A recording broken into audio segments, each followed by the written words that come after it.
गुरु तुम हो ज्ञानी ज्ञान के दाता, मुनि गुरुवर को करके प्रणाम गाऊं मैं, ध्याऊं मैं सुबह शाम।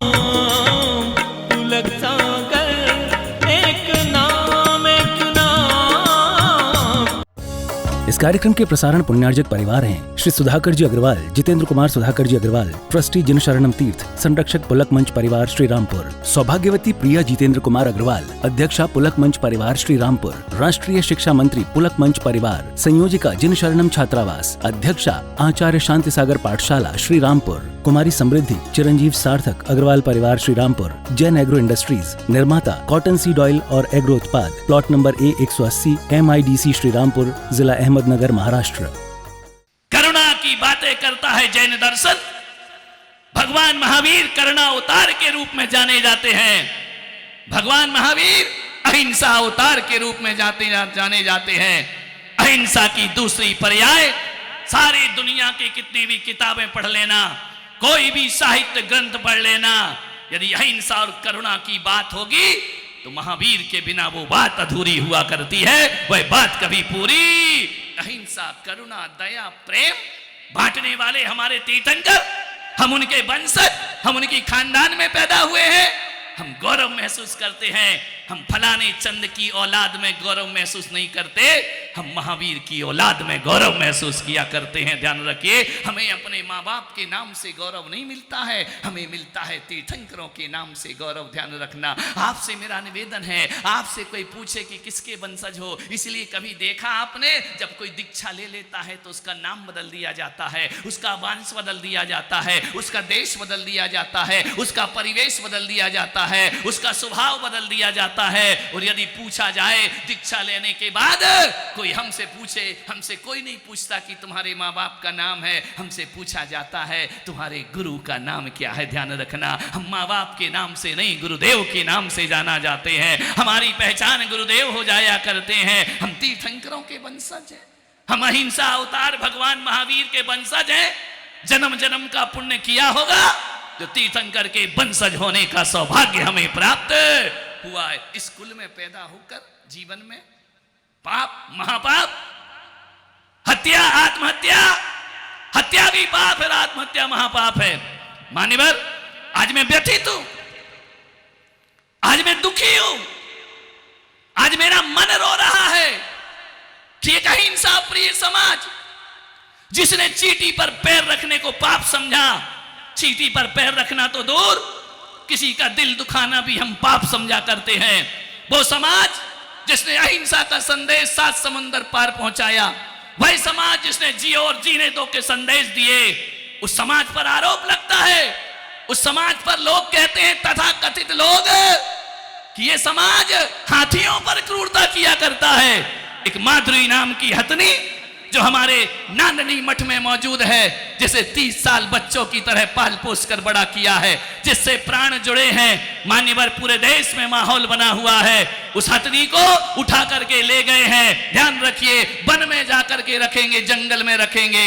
मैं आग्रह करता हूं, समाज को जागृत करता हूं, उस हथनी को हमने जानवर समझ के नहीं पाला, हमने अपनी औलाद समझ के उसको पालन पोषण किया है। उसे तो हथनी कहने में हमें शर्म आती है, वह महादेवी माधुरी के नाम से जानी जाती है। भगवान का दर्शन करना, भगवान का पूजन करना उसका स्वभाव था। एक बात बताइए, 30 साल जो कहीं रह गई हो, जिसका बचपन वहां बीता है, जिसकी जवानी वहां बीती है, उसको वहां से अलग कर देना, जंगल में ले जा करके रख देना और उसके उस परिवेश से उसे हटा देना, माधुरी को। मान्यवर, मुझे ऐसा लगता है, ऐसा महसूस होता है, ऐसा अनुभव होता है, जैसे मेरी माँ को किसी ने 30 साल बाद घर से निकाल कर वृद्धाश्रम में डाल दिया हो। जार जार रो रही है हथनी, वहां के स्वामी भट्टारक जी जार जार आंसू बहा रहे हैं, सारी जनता रो रही है। वो कहते हैं कि जैन समाज में जो मठ में हाथी है, विचार करिए, उस पर क्रूरता हो रही है, उसको अच्छे से नहीं रखा जा रहा है। अरे मेरे भाई, हथनी भूखी होती है तो मठ रोता है, ध्यान रखना। हथनी भूखी होती है, हथनी को कष्ट मिलता है, हमारे दिल दहक जाते हैं। मान्यवर, हम कहते हैं कि हमने उन्हें क्रूरता की है, उन पर आघात किया है, सफेद झूठ बोला जा रहा है। मान्यवर, आपसे निवेदन है, आज मेरी वेदना, आज मेरा कष्ट है, आज मेरी पीड़ा है, हथनी के साथ दुर्व्यवहार मत करो। एक हथनी रोती है, जाती है, 1 करोड़ जैन समाज सड़कों पर आज आंसू बहा रही है, ध्यान रखना। कभी देखा है किसी के पिता को निकाल दो तो समाज नहीं रोती है, किसी के माँ बाप को निकाल दो तो समाज नहीं रोती है, लेकिन आज एक माधुरी के लिए पूरा जैन समाज जार जार आंसू बहा रहा है। मैं चाहता हूं अनंत जी अंबानी साहब, मुकेश जी अंबानी साहब, आपके पास समृद्धि है, दौलत है, धन है, आप एक नहीं 1000 हाथी अपने आरण्य में रख सकते हैं, जंगल में रख सकते हैं। हम आपसे विरोध नहीं कर रहे हैं, हम आपका आंदोलन नहीं कर रहे हैं, हम शांति प्रिय समाज हैं। और बड़ी शांति के साथ मैं आज पुलक सागर आग्रह करता है, निवेदन करता है, एक नहीं 1000 हाथी आपको मिलेंगे, केवल हमारे मठ की माधुरी को वापिस लौटा दिया जाए, ध्यान रखना। वो प्राण है, हमारे तार हैं, ध्यान रखना, उससे प्राण जुड़े हुए हैं हमारे। एक गहरा करारा तमाचा है जैन समाज के लिए कि जो जैन समाज पशुओं की हिंसा के रोक लगाती है, भाई जैन समाज जिसने बलिदान कर दिया गौरक्षा के लिए, सबसे ज्यादा गौरक्षा गौशालाएं हमारी समाज की देश में है।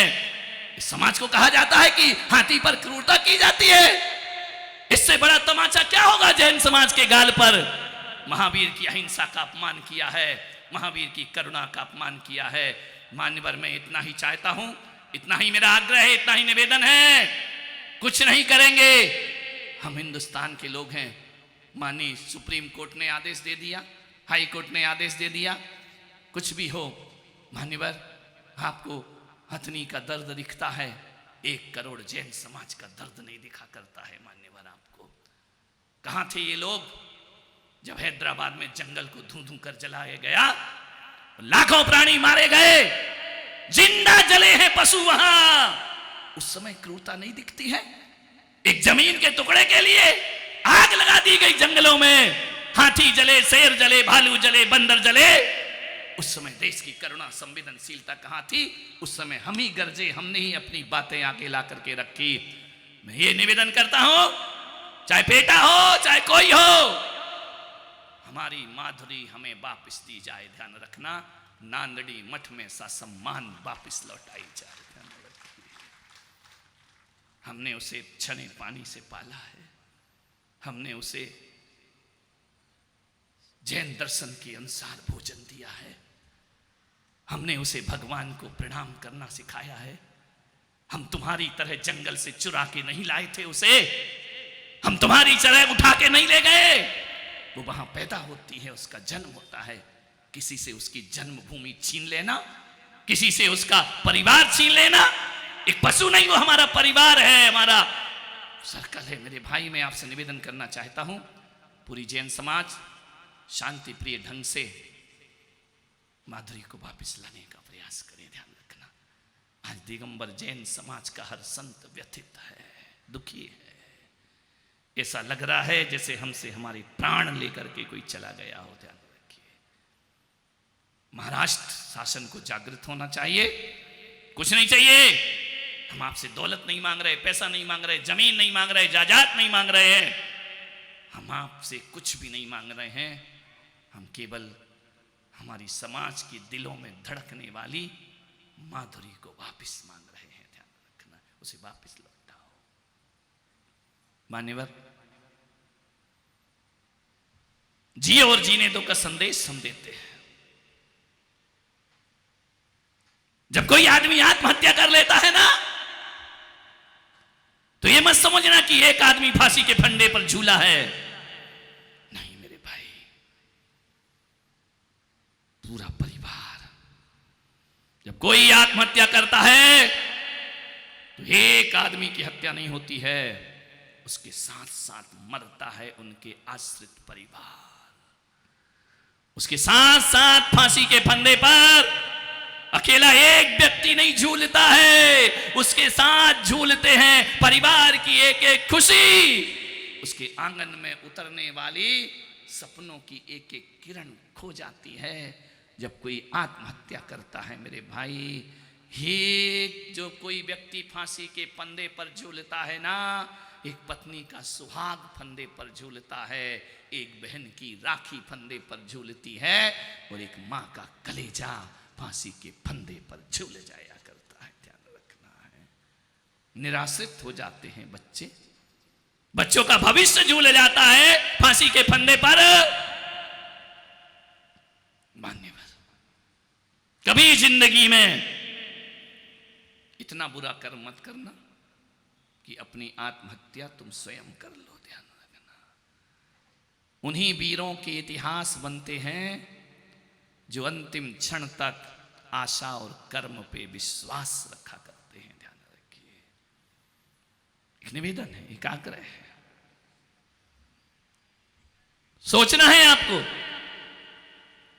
अब तो हार के कहते हो कि मर जाएंगे, अब तो थक के कहते हो कि मर जाएंगे, और मर कर भी थक गए तो फिर किधर जाएंगे। ध्यान रखना है, ये जीवन है। आज तक किसी पशु ने आत्महत्या नहीं की।